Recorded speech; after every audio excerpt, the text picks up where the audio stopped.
महाराज जी, क्या ये सच है कि जो हमारे भाग्य में लिखा है और हमारे ग्रह जो कहते हैं वही होता है, हम उसे बदल नहीं सकते? कुछ नहीं बदल सकते, मनुष्य जीवन है, सब कुछ बदल सकते हैं। ये बात नहीं, ये बात सत्य है कि जो हमारे भाग्य में लिखा है और हमारे ग्रह नक्षत्र विपरीत हैं या अनुकूल हैं, उनका फल हमको मिलता है, लेकिन हम उसको बदल नहीं सकते। ये बात नहीं, हम उनको बदल सकते हैं भजन के प्रताप से, तपस्या के प्रताप से, व्रत के उपवास के प्रताप से हम बदल सकते हैं उनको। मनुष्य जीवन मिला है बदलने के लिए ही तो मिला है। इसलिए खूब नाम जप करो, भगवान के स्तोत्रों का पाठ करो, भगवान की कथा सुनो, बड़े बूढ़ों की सेवा करो, और जो भी समाज की सेवा मिल जाए समाज की सेवा करो। इसी से भाग्य बदलते हैं।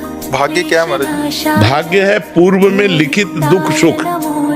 पूर्व में लिखित है कि तुम इतने समय अकाल मृत्यु को प्राप्त होगे, इतने समय तुम्हारे कैंसर होगा, इतने समय ये होगा पर आपने परोपकार किया, भजन किया, तप किया, हो के खत्म हो गया। झटका लगा कि ये मर गया, वो बच गया। वो बचाने वाला है। वो कहां से कैसे क्या विधान बनाता है, वो बहुत बड़ा खिलाड़ी है, बहुत बड़ा खिलाड़ी। उसी की शरण में हो जाओ, नाम जप करो, भाग्य बदल जाएगा।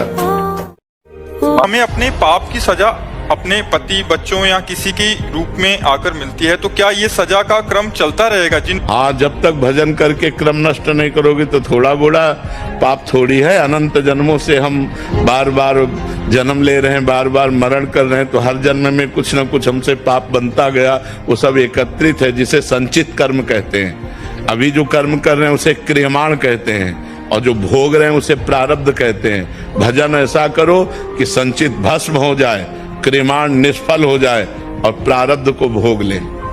बड़े बड़े संतों को प्रारब्ध भोगना पड़ता है। किसी के कैंसर, किसी की किडनी फेल, बार बार जन्म, बार बार मरण, बार बार दुख भोगना, ये चलता ही रहेगा जब तक हमारे कर्म नष्ट नहीं हो जाएंगे। और कर्म का भोग करके हम नाश कर दें असंभव, क्योंकि नवीन कर्म भी तो बन रहे हैं, वो भी तो जमा हो रहे हैं गोदाम में।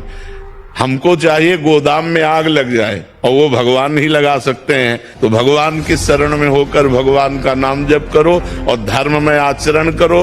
बेविचार, मांस, मदिरा, इन सब से बचो, तब तुम्हारा जीवन पवित्र होगा।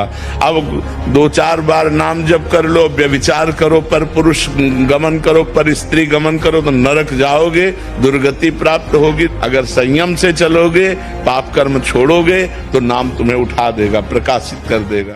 जब बूढ़ा कोई खाट में हग रहा हो और उसकी कोई सेवा कर ले, तो भगवान की अलग से आरती करने की जरूरत नहीं है, भगवान प्रसन्न हो जाएंगे। और उस बूढ़े को आपने कष्ट दिया और देवालय में जाके ऐसे नमस्कार करते हो, तो भगवान प्रसन्न होने वाले नहीं। इसलिए हमें चाहिए अपने घर रूपी मंदिर में माता पिता रूपी भगवान की आराधना करनी चाहिए।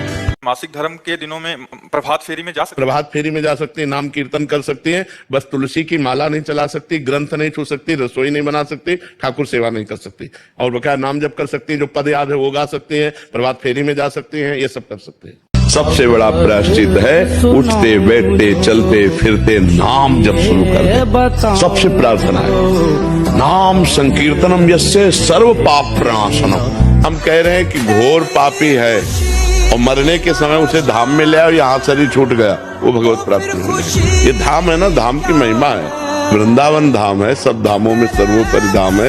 यहाँ शरीर छूटे तो भगवान की निष्ठा।